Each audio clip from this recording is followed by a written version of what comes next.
Là, je suis fâchée.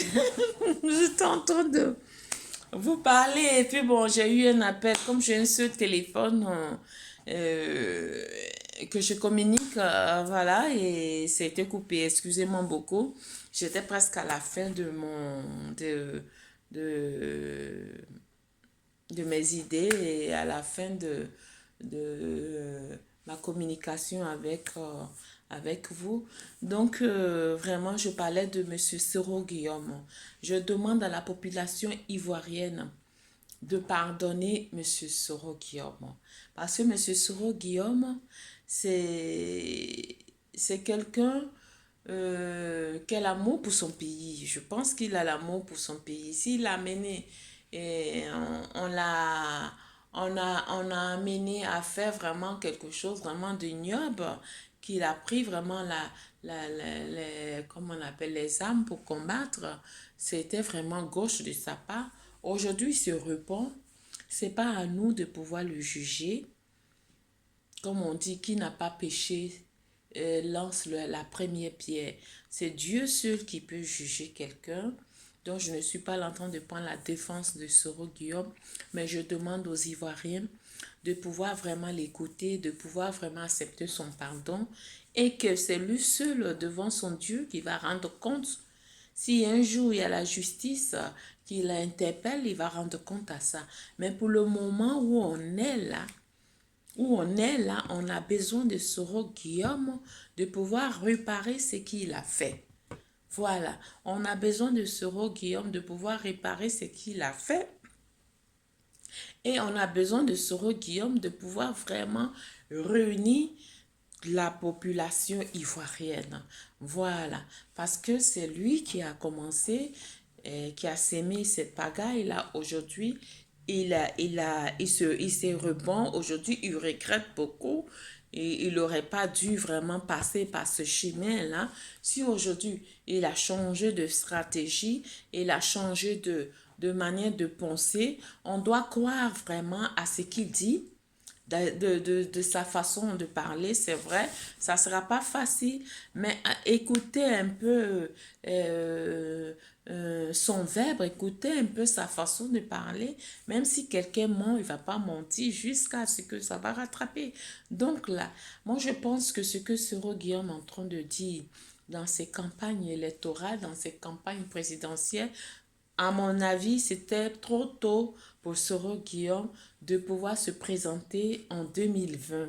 Voilà. Même si Soro Guillaume devait se présenter, c'était pas pour 2020. Il aurait dû en 2025. Là, ça sera quelque chose vraiment d'extraordinaire. Mais il a fait ça. Il sait pourquoi. C'est pour désarmer. C'est pour désarmer l'adversaire de l'autre côté qu'il a pris cette stratégie-là pour pouvoir vraiment se présenter en 2020. Voilà, pour pouvoir réparer ce qu'il a sémé, pour pouvoir réparer et donner les Ivoiriens,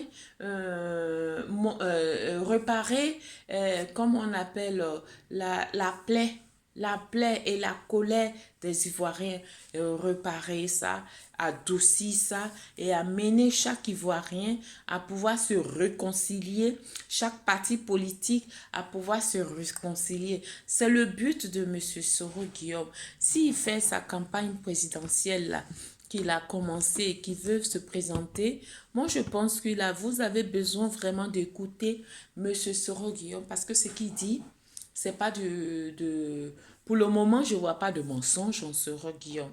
Il parle avec son cœur, il parle avec ses tripes. Donc là, il demande toujours pardon, il fait sa part de choses, mais c'est quelqu'un qui aime la politique. C'est comme un enfant qui, qui a l'habitude de parler, qui a l'habitude de faire des œuvres. Et puis aujourd'hui, malgré les choses qu'il a fait comme œuvre, comme l'œuvre, ça n'a pas abouti. On vous lui dit, ne le faites pas, ne va pas ça parce que tu es parti en premier moment et tu es parti dans un premier temps, ça n'a pas abouti à quelque chose. Donc là, si tu vas là, qu'est-ce que tu vas apporter? Non, non, non. Ne voyez pas comme ça, ne voyez pas comme ça. C'est ça aussi la politique. Voilà, c'est ça aussi la politique. C'est ça, je dis toujours, la politique, c'est à la fois la mort et à la fois la vie. Donc, il faut savoir regarder avec un œil spirituel la politique. Parce que si tu vois la politique avec un œil vraiment comme on voit là, tu m'as tué, je dois te tuer, tu m'as fait du mal, je te pardonnerai jamais, je vais jamais manger à table avec toi, on ne sera jamais les ennemis. Non, la politique n'est pas comme ça. La politique, si tu m'as fait du mal, je prends un exemple, tu m'as fait du mal et que ce mal-là, demain, tu viens te faire pardonner et que toi, ton idée est la même et qu'on voit de la même chose pour notre pays, seulement pour notre pays, on peut lutter ensemble pour pouvoir atteindre nos buts pour notre pays. On ne va pas regarder nos palabres, on ne va pas regarder comme ce que M. Charles Blé Goudé, il a dit, même si M. Alassane Ouattara venait lui parler, lui, il va accepter parce que il va pas voir M. Alassane Ouattara ni M. Soro Guillaume, mais il va voir seulement l'amour qu'il a pour son pays. Il va voir les idées de M. Alassane Ouattara, les idées de Soro Guillaume, les idées de Henri Konan Bédié, les idées de, je sais pas, d'autres politiques. En fonction de ça, si ça va avec son idée, en fonction de ça, il collabore, en fonction de ça, il mène leur lutte. C'est ça la politique. Donc, nous les populations, on ne doit pas voir aussi les politiciens qu'on aime. On doit voir notre idéologie, on doit voir notre manière de voir les choses. Si les gens de la politique, les personnes de la politique, ils viennent au pouvoir, ils viennent arranger notre pays, c'est ça on regarde. Si ceux qui ont arrangé à moitié notre pays, qu'on n'est pas satisfait, on ne doit pas voter parce qu'on se dit qu'il a fait moitié, donc on doit le voter, on va lui donner une deuxième chance. Non, on ne doit pas voir ça. On doit voir les promesses qu'il a tenues. S'il n'a pas respecté ces promesses-là, on dit non, même si tu as tenu 5 promesses et que tu as fait seulement que 2 promesses et que tu n'as pas fait les 3 promesses, tu n'as pas respecté ta parole. Donc, les 5 ans qui vont venir, nous, on ne te vote pas, nous, la population ivoirienne, on ne te vote pas. On prend une autre personne qui va compléter, qui va faire la continuité de ton idée, de ta politique, mais on ne te vote pas parce que tu n'es pas éligible. Tu es quelqu'un qui n'a pas de parole et tu n'as pas respecté ta parole. On ne doit pas voir, même s'il m'achète, il donne des miettes, il te donne les miettes, tu donnes l'argent. Vous ne devez pas voir la gentillesse qu'il est en train de faire. C'est pour vous amalguer, c'est pour vous, comme on appelle, vous blaguer et vous distraire. Voilà. Et nous, les peuples ivoiriens, nous, les peuples noirs, on est toujours dans cette manière de gentillesse, de grand frère respectueux, ou alors il suffit de nous donner les miettes, on oublie là, ce que la personne a fait et on vient accepter ses bêtises. Ça, c'est pas bien.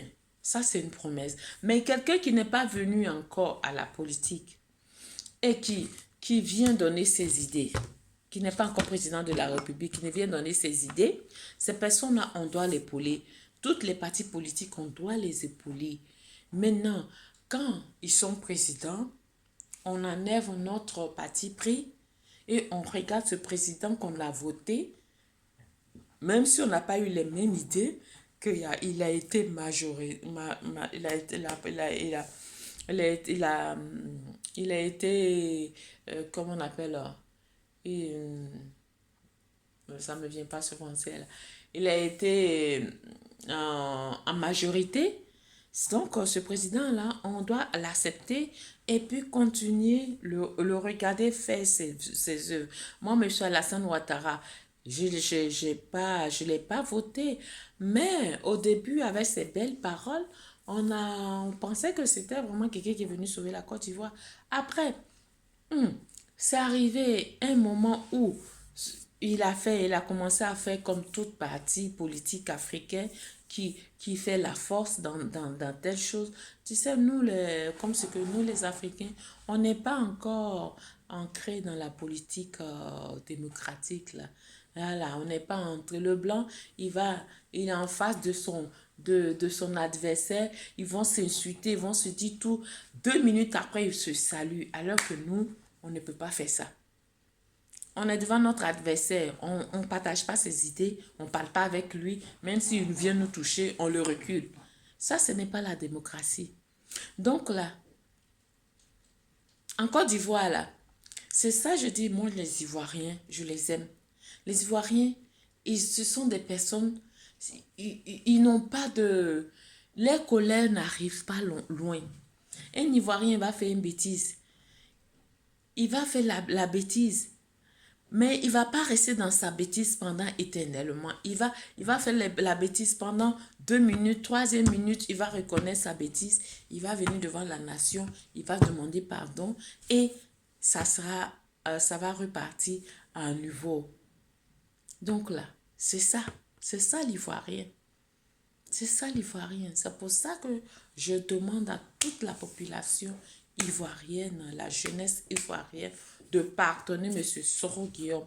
Parce qu'en ce moment-là, on n'est pas là pour tirer la ficelle.